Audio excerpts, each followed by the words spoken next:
sebuah barang yang diklaim itu adalah ijazah asli, katanya ijazah analog dari seorang yang namanya Jokowi.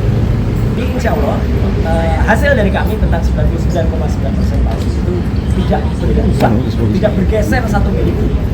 Bahkan sampai the last minute kami akhirnya sama seperti klaster satu tadi dipertunjukkan sebuah barang yang diklaim itu adalah ijazah asli, katanya ijazah analog dari seorang yang namanya Jokowi.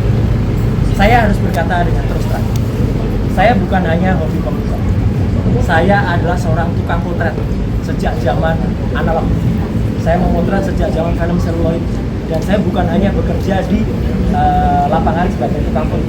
Saya adalah orang yang juga bekerja di kamar gelap. Jadi saya mengerti bagaimana komposisi kalau misalnya kita pakai fixer, kita pakai pengembang, film itu dicuci, kemudian dicetak, kemudian kertas film apa, dan untuk pas foto yang tertempel di barang yang disebut ijazah itu, saya dengan lantang dan tegas mengatakan saya sangat ragu bahwa itu usia sudah lebih dari 40 tahun. Terlalu tajam, terlalu baru barang itu sebagai sebuah foto yang dicetak dengan kertas foto di tahun 80-an. Karena kertas foto di tahun 80 itu ada usianya. Bahkan ijazah Dr. Rismon sendiri yang usianya baru sekitar 20 tahunan kira-kira, 23 tahun, itu pun sudah mulai berburam. Dan ini masih sangat tegas dan jelas. Dan tidak. Kemudian alhamdulillah kami meskipun kita untuk melihat, kami tetap tidak boleh memegang, kami tidak boleh merasakan. Padahal dia bilang, saya sudah merasakan. Kami tidak boleh memegang, dia bahkan mengintip saja untuk melihat ketebalan kertasnya saja tidak boleh. Ya, padahal itu penting sekali. Apalagi memotret, karena kami dalam. Dan tetap ada satu pertanyaan besar, karena dalam yang disebut sebagai ijazah ada sebuah goresan di sebelah kiri, ada sebuah garis yang itu menurut saya tidak lazim untuk sebuah ijazah. Itu mungkin hasil dari pre-printing atau printing baru. Ya. Kemudian ada lagi ciri-ciri yang kemudian kami pertanyakan, logo Universitas Gadjah Mada tercetak. Sepanjang yang saya tahu, warnanya meleset, tidak seperti itu. Warna logo game yang bagus itu emas. Dan kalau sudah lebih dari 10 tahun atau 20 tahun, itu akan dalam bahasa Jawa, ini istilahnya silakan bleber. Ya, bleber itu apa? Kemudian pecah, mengembang. Karena tinta dulu tidak sebaik tinta sekarang. Ini tidak ada blebernya sama sekali. Jadi kayak di print dengan kualitas tinta baru yang kemudian itu clear banget. Kemudian boleh kalau dikatakan, tapi kan ada tipis, ada watermark. Iya, tapi tipis sekali. Watermarknya tidak seperti watermark yang biasa ada di ijazah UGM.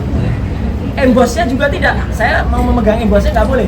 Padahal kalau emboss yang kita pegang, kita akan bisa tahu itu emboss beneran atau citra atau gambar seolah-olah emboss. Kan banyak itu. Regel-regel sekarang banyak yang print seolah-olah emboss, tapi tidak ada. Nah, kemudian nanti mungkin Dr. Rismon yang akan menerangkan kalau ada juga. Karena dalam ijazah itu juga kan ada dua tipe pencetakan, logo dulu baru tulisan, atau tulisan dulu baru logo. Yang jelas pada ijazah yang ditunjukkan tadi tetap berbeda dengan contoh atau perbandingan ijazah yang lain. Yang lainnya di sini adalah tulisan dulu baru logo. Dan yang kami tadi lihat adalah logo dulu yang warnanya bukan emas, baru tulisan. Jadi sekali lagi, dengan insya Allah dengan pengetahuan teknologi, bukan hanya soal komputer dan forensik, ini juga ini analog. Saya tukang potret, saya adalah ketua klub foto, ya, saya adalah ketua klub foto Publisia Foto Club di UGM tahun 90. Saya adalah wakil ketua FPSI, Federasi Perkumpulan Seni Foto Indonesia, tahun 2000-an, di mana FPSI itu anggotanya ada klub foto yang lain. Darwis pun dulu anggota saya. Sekali lagi, Darwis Triadi pun dulu anggota saya. Ya, dalam FPSI, Federasi Perkumpulan Seni Foto Indonesia, yang saya dulu adalah wakil ketua umum dari BISWA, Himpunan Seni Foto Amatir Jakarta. Jadi saya memotret dengan analog, saya mencetak dengan analog, dan saya sekali lagi tetap 99% tetap meragukan bahwa itu adalah yang disebut ijazah asli. Saya kira dari saya statementnya itu. Download Tribun X sekarang, menghadirkan lokal menjadi Indonesia.